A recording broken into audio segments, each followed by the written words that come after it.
Thanks, Kim. As the 44th Parliament prepares to begin, questions remain over the government's two top policy priorities. This is Capitol Hill.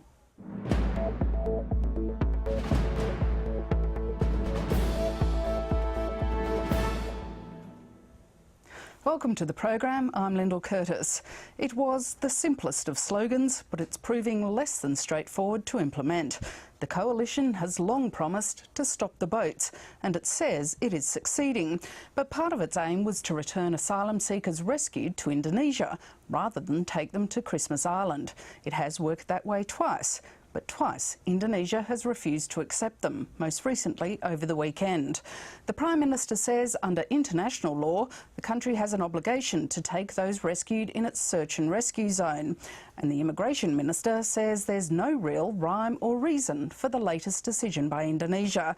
But Scott Morrison says the latest incident is not a sign his policy isn't working. Mr Morrison, is your asylum seeker policy shot to pieces? No, that's an absurd suggestion. Thank you. What about the, does it mean that your turning back the boats policy is still in use, or are you going to dump that? All the Coalition's measures that we took to the last election are available to the government to ensure we do one important thing, and that is to stop the boats. This is what we need to achieve, and this is what we are achieving. Why has Indonesia rebuffed Australia's request that it accept groups of asylum seekers? Well, I don't agree with your characterisation of the situation at all. Are you concerned that Indonesia will no longer accept asylum seekers at Australia's request? I refer to my statement earlier today. What we've had is a dishonest campaign from the Coalition. Prior to the election, they said that they would be turning back the boats. They said they'd be buying the boats, and they said they'd be providing money to Indonesians for information about the boats. Now what we're seeing is the only thing that's been stopped is the information about what is happening with the boats.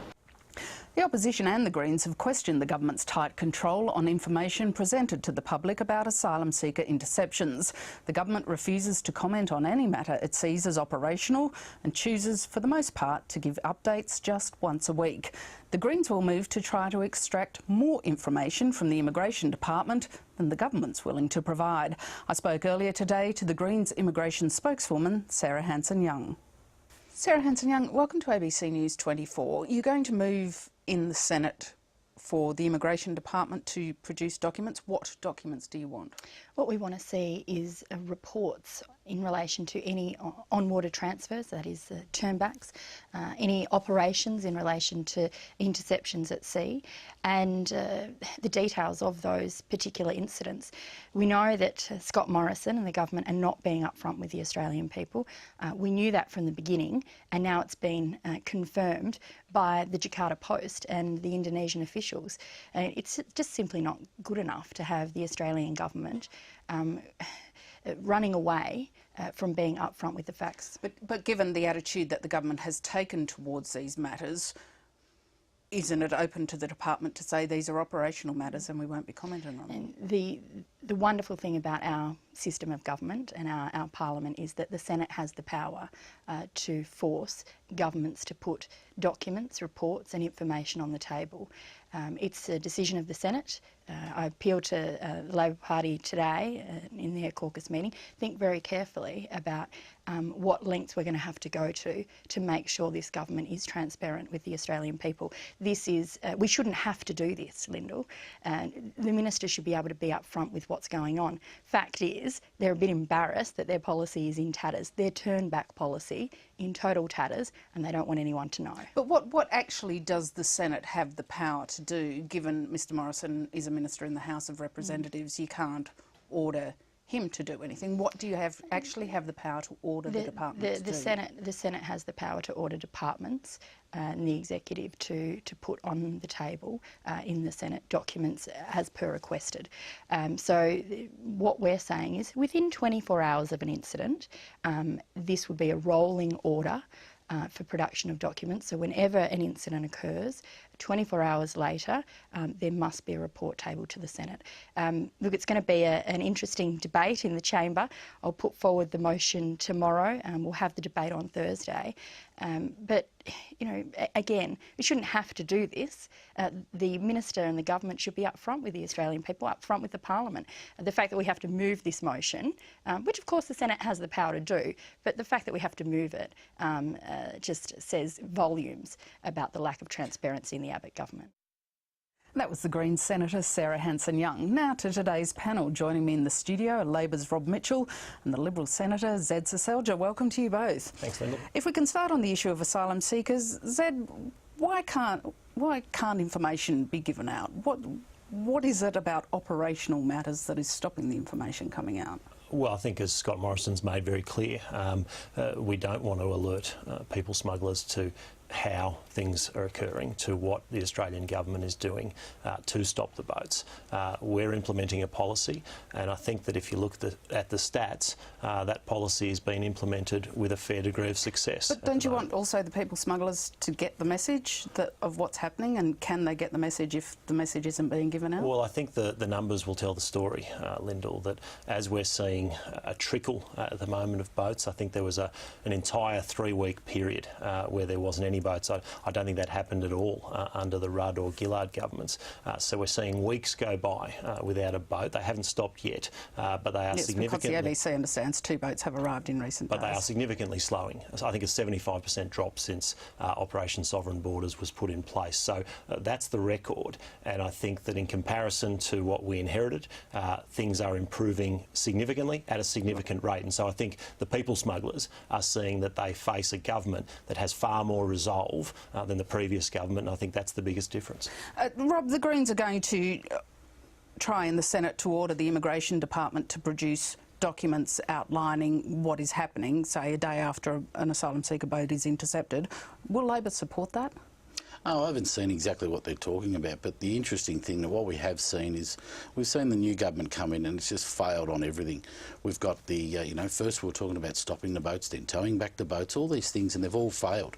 And the biggest failure is the arrogance of the minister refusing to answer questions, refusing to stand up and tell the Australian public actually what is going on. But more people find it from the Jakarta Post than what they're getting from the Australian media. But of the 4 times the government sought to return asylum seekers rescued to Indonesia, they've been able to successfully do that twice. So it's not that they failed on every attempt, is it? Well, it is a total fail. I mean, this was supposed to be every boat stopped and turned back, and it didn't. It hasn't happened.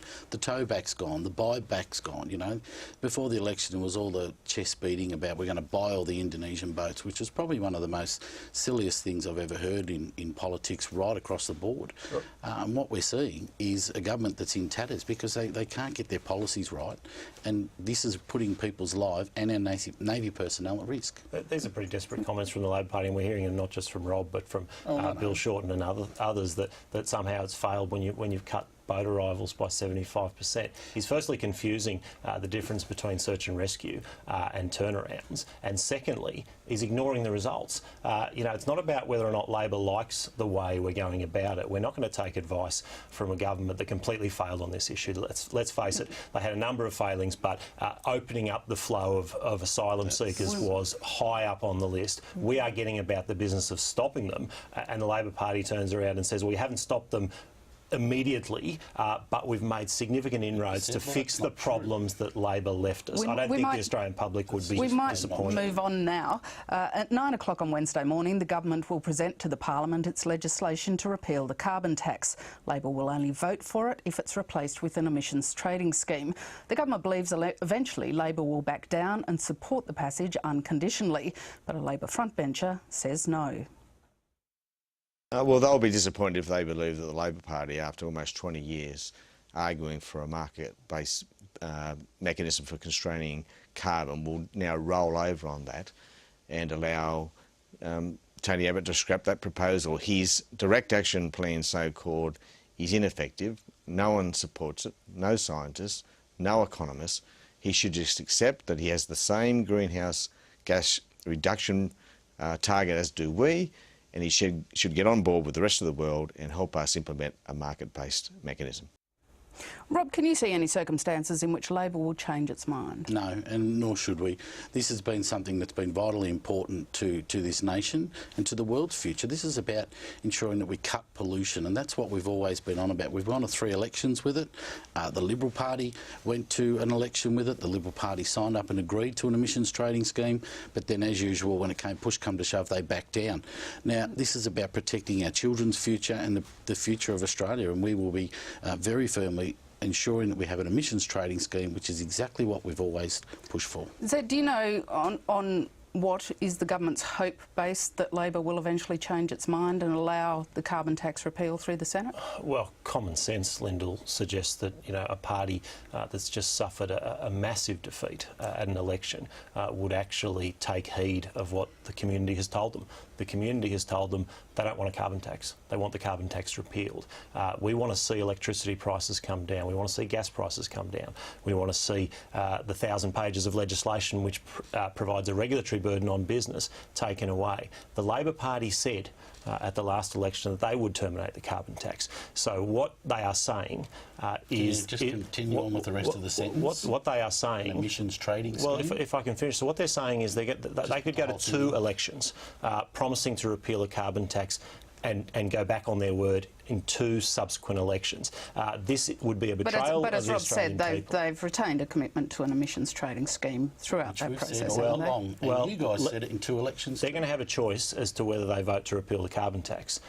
If they want to vote to repeal the carbon tax, it will be abolished. If they choose to side with the Greens again, as they did for the past few years, and deny Australians what they've clearly voted for, and put forward a carbon tax by another name in an ETS, then they won't be listening to the Australian people, and they will be responsible for Australians, individuals and businesses continuing to pay this tax, which we've all agreed. All the major parties have agreed we need to get rid of. Rob, are you prepared to wear political pain? Well, if you want to talk about being honest with the Australian people, you went to the 2007 election with an emissions trading scheme, correct? Do you remember that?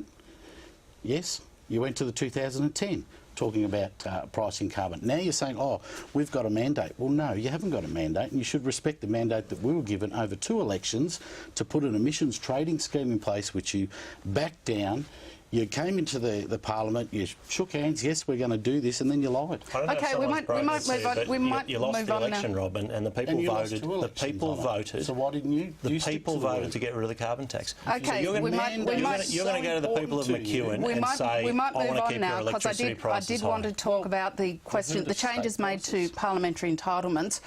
Rob, will those changes improve public confidence in the system? I don't think it can when you've got a government that's constantly running around doing these things. I mean, we've got weddings. I'd never thought I'd say I'd feel sorry for Sophie Mirabella, but she has a wedding and all her colleagues all turn up and use it as a tax dodge. I mean, it's the changes that have been put through or talked about are not going to do anything. It relies on MPs being honest, and as we've seen, we've got half a dozen ministers already in trouble over a whole range of things. We've got the Prime Minister having to pay back money. We've got MPs paying back money. You're expecting to be second Deputy Speaker, and your travel's been axed under these changes, that was just petty by the Abbott government. It's typical of what you'd expect with this government's payback for me expecting George Brandis to be held to the same level of scrutiny that he expects everyone else to be held to. But it's just petty politics. You, like Rob, have been a politician at 2 levels of Parliament, ACT and now Federal Parliament. Will the public ever be happy with politicians spending any money on themselves? Look, probably not. So what we need to do is try and make the system as robust as possible without chaining people to their desks. And people do want to see, when you ask them a separate question, do they want to see, say, the opposition leader getting out amongst regional communities? Of course they do. Do they want to see the Prime Minister, ministers, senators and members doing it? Of course they do. They want to see them serving. In some cases that involves expenditure. So what we need to do is improve the system. Clearly there's been, on both sides, claims that have had to be paid back, or people have chosen to pay back where there's been a grey area. I don't think it's confined to one side of politics, but this is a significant improvement. I think it'll bring some clarity. Look, as a new member, I haven't made one travel claim, so I would be welcoming certainly more guidance. I think there are some grey areas, and I think there's some more guidance in here, and I think that it's something we can work with.